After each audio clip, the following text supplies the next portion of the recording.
In front of you, you can see my GitHub profile README. And this is how it is right now. In this video, we're going to walk through how to create something just like this. So the profile README allows for any markdown, and we're going to use some simple markdown to create the area up near the top with just some text. We're going to embed some icons and some logos from Shields.io and simple icons. And then we're going to do two more things that are a little bit more complex. We have this My Latest Videos area, which is using GitHub Actions to populate the README. And that's pulling in my latest videos from YouTube and dynamically adding it to the README every hour. And then we have the GitHub section, which is pulling in a dynamic image that is created based on my activity on GitHub. And we'll do that by deploying an API to vercel, which is free, and we'll fork somebody's repo, push that to vercel, and that's going to allow us to pull in this dynamic image with all of the stats from our GitHub. So that's three different unique ways of spicing up and being a bit more creative with your GitHub profile README. So let's jump into the code and see how to build this. So in front of you, you can see my profile on GitHub. And we have the very familiar pinned repositories up here at the top. But we're going to add in a README above that. And the way that we do that is by creating a repository in our account where the name of the repository is the same as our GitHub username. So in the terminal, I'm going to make a new directory, and I'm going to give it the same name as my GitHub username, cd into that, and I'll create a readme.md, and we'll just open that up in Vim. So now we can write whatever kind of markdown we want to. So the most simple thing we could do is just give it a header, and I'll just make it an H3, and I'll say, "What's up? I'm Adrian." And then we can give ourselves a little bit of a description.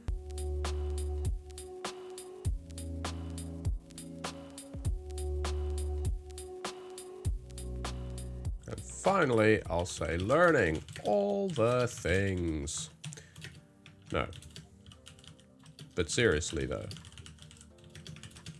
I love learning. So that is just using basic markdown, and we have a README. So I'll initialize this folder as a Git repo, and then I will git add readme.md, and then git commit, and I'll say added a README. So now we need to go back into GitHub and create that repository. So I'll create a new repository, and I will call it the same as my GitHub username. Oh, we found a secret. Make it public and create repository. So now I will just copy that URL, come back into the terminal, and I'll git remote add origin, and I'll give it that URL. And then git push origin master. And we'll push up the code that we have up to GitHub. Now, if we refresh here, we have a README. But more excitingly, if we go to our profile and refresh, we now have a very fancy README on our profile. So that's how to create a very basic version of this README, just using simple markdown. But of course, this is the world of technology, and people love doing creative stuff. They love trying to figure out what other things they can do. And one thing we can do with markup is embed images. So that's going to allow us to add images for like social media, like our Twitter icon or whatever, and then link out to those particular locations. For me, I'll probably use Twitter and YouTube and things like that. But then we can also embed dynamic images. We hit a custom URL, which is an API that we control, and we can return back an image that we generate dynamically on every request. So one of the more creative things that I've seen is somebody set up an API that speaks with the Spotify API to constantly create a dynamic image of what they're listening to on Spotify. I'm not going to go into how to do that today. Maybe that's a video for another day, because I do think that's a very creative thing. But what we're going to do is set up some social images, and we'll also fork a repository that is an API, and we'll deploy it, and it generates some stats about our GitHub activity. So to get some social images, I'm going to use two different platforms. One of them is called Shield.io, and the other is Simple Icons. So Simple Icons provides a huge catalog of icons that include social platforms and companies like Slack or Code Coverage or whatever. And Shield provides these little dynamic images. So if I click on one of these, like social, we get these where we can follow and fork and things like that. And you can also create custom things with Shields.io. There's quite a lot we can do. But let's hop into our code. We'll open our README up again. And I'll create a new section and I'll call it Find Me Online. And now using some markdown syntax, I'm going to add a Twitter follow button and a YouTube subscribe button using Shield.io. So we'll say Twitter follow. And the link we're going to use is this. So this is using Shields.io /Twitter. So we're using a Twitter icon and it's a follow button. And then Hungry Turtle, that is my Twitter handle.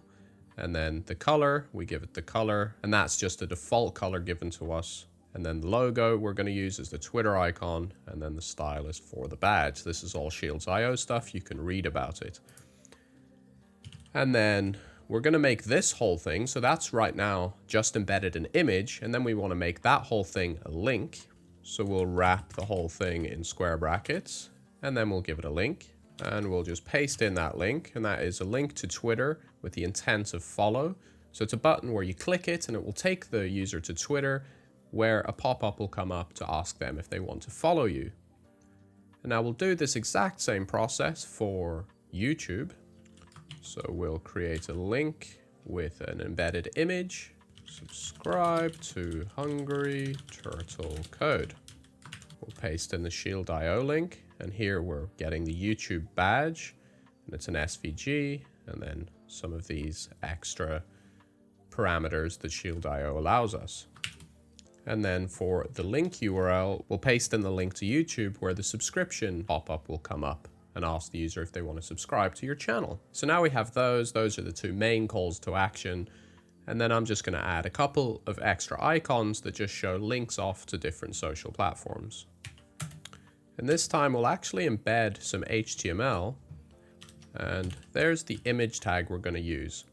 So this is just a regular HTML image tag. We're aligning it left, the alt text of hungryturtlecode.com, width, and then the source is this githubusercontent.com icon, open icon, master svg, globe.svg. So that is just a nice black globe, and I'm using that to indicate that it's a link to my website.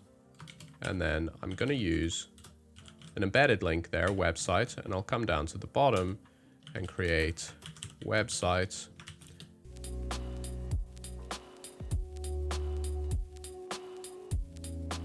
With another image tag, this time a link to the YouTube channel, and the alt text is Hungry Turtle Code YouTube channel, width 32 pixels. And then this time we're linking to the JS Deliver CDN for simple icons, and we're using youtube.svg. And if we take a look at the simple icons GitHub repo, we can see there's an example usage of these images. We're linking to the JS Deliver CDN, and we're substituting icon name in that area there. And then this link, if we just give ourselves a bit more space here, that link is going to be to YouTube. And we'll come back to the bottom and create a new link to YouTube. And I'll just paste in the link to my YouTube channel. And now I'm just going to repeat this process quickly for all the other socials I'm going to add.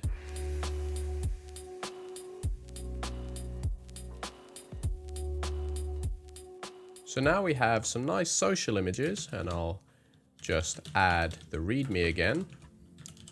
Git commit, and this time we'll say added links to social media. Again, we'll push it back up to GitHub, git push. And now the push is complete. We'll come back to my profile and refresh, and we see we have some nice social icons. Link out to the website, to YouTube, Twitter, Patreon, and GitHub with these follow and subscribe buttons. So that's a little more complex than the previous example. But now let's make things a little more complex and pull in a dynamic image from an API. So the repo I'm going to use is this GitHub README stats. And you can read through here. It's very in-depth descriptions. So we're going to do this in two steps. The first step, we're just going to get it working using the API provided by this GitHub repo. And then just to stop us from overloading this particular API, we're going to deploy this to our own vercel instance so we can hit our own API and not be overloading it. So we're just going to copy this URL here. We won't copy the username. So we'll put in our own username there. We'll open back up our README. And then just below our social icons, I'll create another section called GitHub. And I'll create an image and call it Adrian's GitHub stats. And then we'll paste in that API URL. Username is going to be my GitHub username. And then there's a couple extra parameters that I'm going to add here. And you can read a bit more about these parameters in the README from the repo that we were just looking at. So I'm going to say count private equals true. Show icons equals true. And I'll also add a theme because I like how this one looks. So that's enough to get us going. So I'll just quickly commit this. Added GitHub stats. And we'll push that.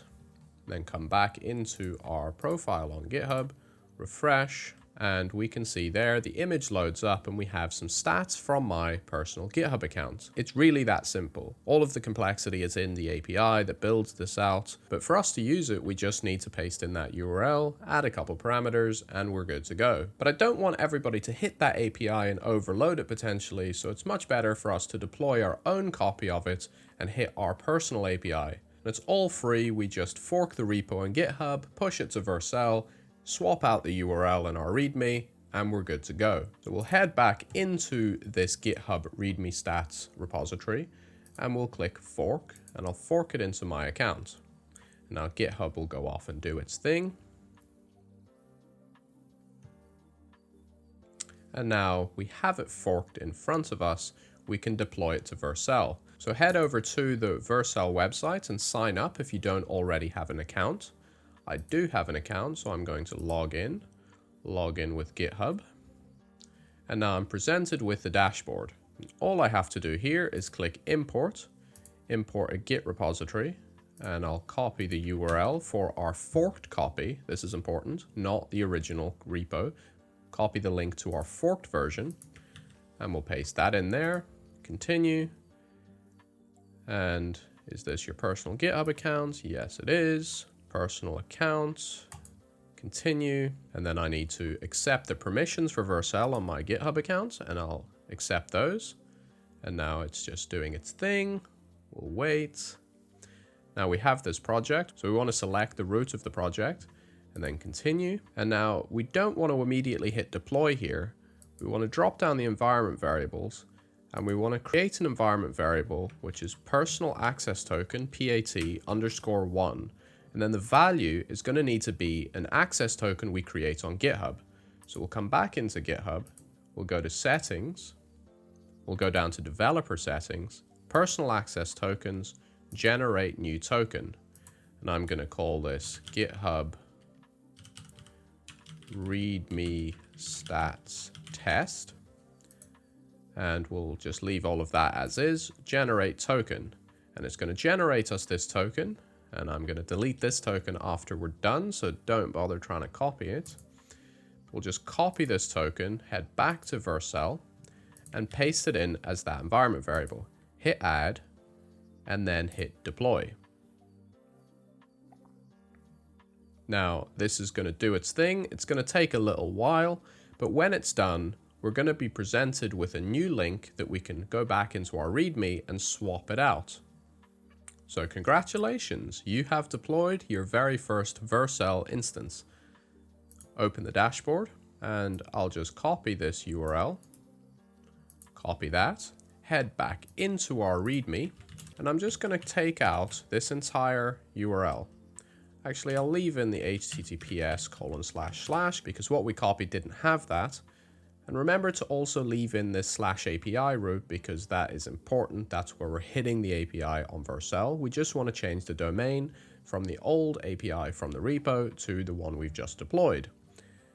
So we have that, we can save it, and then we can git add the README, And we'll git commit, updated the vercel URL to use our own instance. And we'll push that up to GitHub. And that's pushing. We'll head back into our profile. And now if we refresh, hopefully nothing is going to change. And there we go. Nothing changed. But if we inspect elements here, and I'll make everything a bit larger, we can see if we expand out that this URL, this hd0yr, which if we look at our vercel, hd0yr, that is the instance that we've just deployed. So it's all working. So right now we have a pretty decent README on GitHub. So one last thing I want to add, which is going to be a list of my most recent videos on YouTube. I've also noticed this GitHub link is in line with these, so we want to break that onto a new line. So we'll fix that now. So we'll open up the README, and I'll just add a line break, which will break that onto a new line.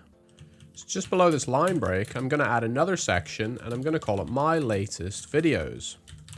And below here, I want a dynamic list that is always populated with the last 5 videos that I've uploaded to YouTube. And we're going to do that using GitHub Actions. And the action's going to run every hour, and it's going to update this README and insert the latest 5 videos. And then every hour it will pull those and reinsert it. So every hour it updates with the latest 5 videos from YouTube. So the repository we're going to use is this one called blog post workflow. So this works using any RSS feed. I'm going to use the RSS feed of my videos from YouTube, but it could be from Medium or Dev2 or any other site, even your personal blog that has an RSS feed. So it's just pulling in posts from an RSS feed and adding it to your GitHub README. So you can see up here, it says use this GitHub action with your project. View on Marketplace. So we'll click on that, and it gives us some instructions here.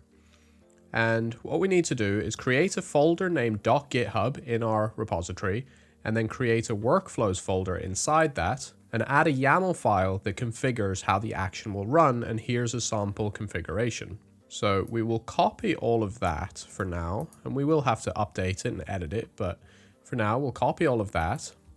We'll come back into our project, and we'll create a .github folder and a workflows folder inside of that.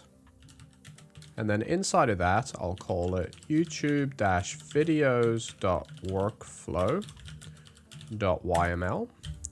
And we'll open that up. We'll close out our markdown and we'll save that. And I'm going to say this is not latest blog posts, but latest YouTube videos workflow. And it runs every hour on this cron job. And under here, I'm also going to add the workflow underscore dispatch, if I could spell it. And what that's going to allow us to do is to trigger the action manually. If we don't add that, the action will run every hour, but it's 1/4 the hour right now as I'm filming, and I'm not waiting 45 minutes just to demo that the thing ran. So I add that so that I can manually trigger the action. And the job is going to be update README with videos, update this repos README with latest YouTube videos. And it's going to run on Ubuntu latest, uses that, that's fine. So this second uses is just saying that we want to use that repository and the actions inside it. And then all of this feed list I'm going to remove and replace it with my YouTube feed RSS URL. And I'll just paste that in there. So that will fetch all of the videos from the RSS feed from YouTube from my particular YouTube account. And then one final thing I'm going to add here is just below this feed list, inside the with property, and I'm going to add something called comment tag name. And that's going to be uppercase YouTube. And that's what we're going to use inside our README to tell this action where it should sub in the 5 URLs for my latest videos. So we'll come back into the README, and under my latest videos, I'm just going to add a comment, and we're going to use YouTube, just like we put in our comment tag name, : start and then close the comment. And then another comment that's YouTube end. And then with that, the action knows where to sub in the URLs for my videos. So now I'll just close that out and I will git add everything we've got. I'll just git status to make sure. So we've got our workflows YAML and the README. So now I'll git commit that, added YouTube video workflow, and push that up to GitHub and hop back into our profile. And if we refresh it, we'll see my latest videos, but there's nothing underneath that because the action hasn't run yet. So if we go into our repository, so now that we're inside the repo, we can click on the Actions tab, and we now have this latest YouTube videos workflow right here. And we can click that, and it says that nothing's run so far, but we have this workflow has a workflow dispatch event trigger. And that's because we added that workflow dispatch property inside our YAML. And that allows us to run the workflow on the master branch, and we'll click that. And now it's going to request a run of that. It's going to go off, it's going to run it, and we'll be right back whenever that's finished. Now we can see that it's been queued up here, and now it's in progress. And if we wait a few seconds, it will complete running, and then we can go back into our README and see if it's done what we hoped it has. Now we can see it completed in 23 seconds. It's just finished. So if we come back to our profile, and there you have it. Few different ways that you can get creative with your GitHub profile README. So anybody can go to your GitHub profile and see some interesting stuff about you and maybe some dynamic content as well. So I hope you enjoyed this video, and if you did, give me a thumbs up and subscribe if you like what I'm doing. Hit the bell if you really like what I'm doing. But until next time, stay hungry and keep coding.